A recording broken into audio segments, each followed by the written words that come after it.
y a quelques années, l'Hérault, je l'appelais l'Hérault, maintenant je dis mon fleuve parce que ça fait 20 ans que j'y plonge.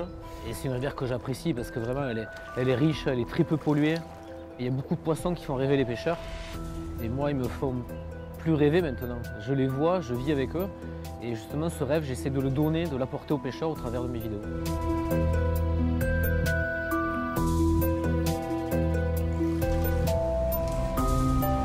J'ai attaqué la plongée en eau douce avec un masque, un tuba. Et puis aussi à cause de la frustration du pêcheur qui est comme ça au bord de l'eau pendant des heures, mais il ne voit jamais ce qui se passe dessous, il ne sait jamais vraiment la vérité où se trouve le poisson. Ouais, le seul moyen de ne pas imaginer, de voir la vérité, c'est de mettre un masque, un tuba, des palmes, et d'aller voir par soi-même si ce qu'on imagine des poissons, si c'est bien ça ou si on a tout faux.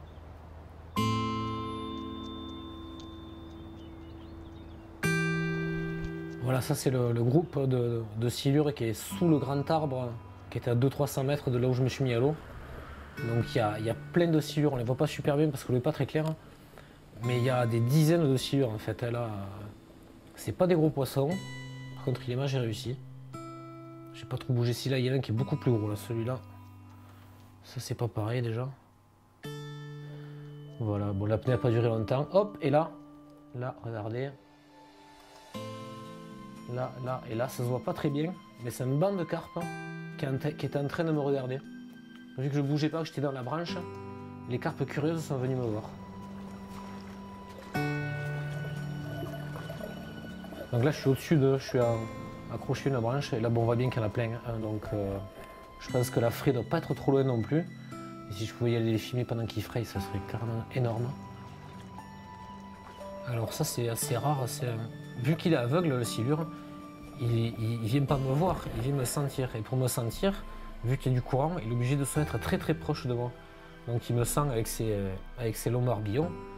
Le silure a des organes où il peut sentir l'électricité des corps sous l'eau. Il peut me mesurer, me sentir, m'entendre, parce qu'en fait ses yeux, il a des tout petits yeux là mais qui servent à rien, quoi. C'est un poisson qui est quasiment aveugle. Il doit voir vraiment l'ombre et la lumière, mais il ne doit pas voir les détails avec ses yeux. Et du coup, c'est que ses barbillons qu'il voit.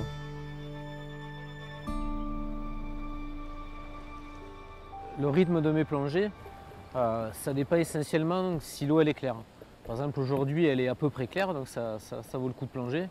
Je plonge peut-être pas tous les jours, toute l'année, parce que l'eau n'est pas claire, mais je viens tous les jours voir si l'eau est claire. Du coup, en étant tous les jours au bord de l'eau, j'apprends des choses, je m'imprègne d'un rythme propre à la rivière. Voilà le cendre sur sa frayère, donc là vous allez voir. Donc là déjà il me dit de dégager, ça veut dire simplement ça quand il met un coup de bouche. Et là voilà, tous ces petits points là, ce sont les œufs sur sa frayère. Là tous ces petits points blancs, vous voyez, bam, il m'a re-attaqué. Tous ces petits points blancs sur les herbiers, c'est ses œufs. On voit des petites rayures ici, ici. C'est du plexiglas, hein, mais les rayures, vraiment, c'est ce cendre qui les a faites. Il ne pouvait pas être plus près de mon objectif. Hein. Il vient me chercher la main. Donc voilà, c'est très très agressif.